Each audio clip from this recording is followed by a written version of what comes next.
I was having a conversation with someone yesterday about acceptance, which is something that I think is really overlooked in a lot of people. Acceptance of where you are in yourself, but acceptance of the way others are. So for yourself, for example, all these hot takes that I do, has hot takes. I tried to talk about my mentality and things I've learned from other people and things I've learned through therapy. I've been in therapy for 20 years. Some of these lessons will work for some, they won't work for everyone.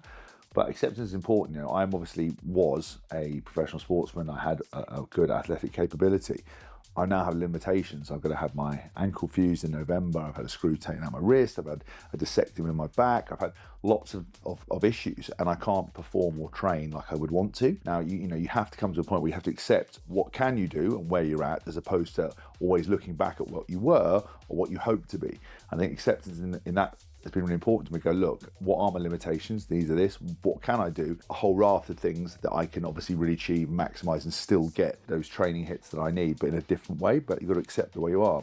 I think the other extension of that is accepting how people are. If you're perpetually surprised or let down by people around you, then you're obviously not looking at people's actual behaviours and the way they are. If someone is untrustworthy to lots of other people and they suddenly are untrustworthy to you, you can't turn around and be like, I'm shocked at this, because you need to analyse them. You need to see that. If a parent is difficult and stuck in their ways, they're not going to change. You're not qualified to change them. You don't have the ability to change them. Nobody can change anyone else. You have to change yourself, and it's hard enough to change yourself. People, particularly over a certain age, you've got to have a level of acceptance, and you've got to go, look, I can't be surprised continually by the way they behave. I have to learn to manage that myself and understand how I manage that and understand what I will accept. And there's some hard lines. Sometimes you won't, but most of the time, if you understand someone and you analyze someone around you, and that could be relationships, friends, anyone, once you learn them and see the way they are and see how they naturally are, then you learn to manage people. I'm a big believer in managing people, understanding when you see your partner in particular, if there's something you do that really upsets them, you keep doing it, right? You're just going to end up with the same result.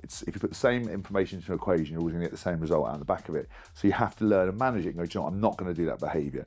Or if somebody does something to you, you have to understand that that's them and they might not stop doing it. So how do you then manage your reaction? And I think acceptance of all these things is super important, and actually it's something to really, really think about. You start looking at it and go, why am I surprised that person acts like that way? Because I knew that they were that kind of person. You can't change people. Stop thinking you're going to change people, or stop thinking it's different for you than for everyone else, because it isn't.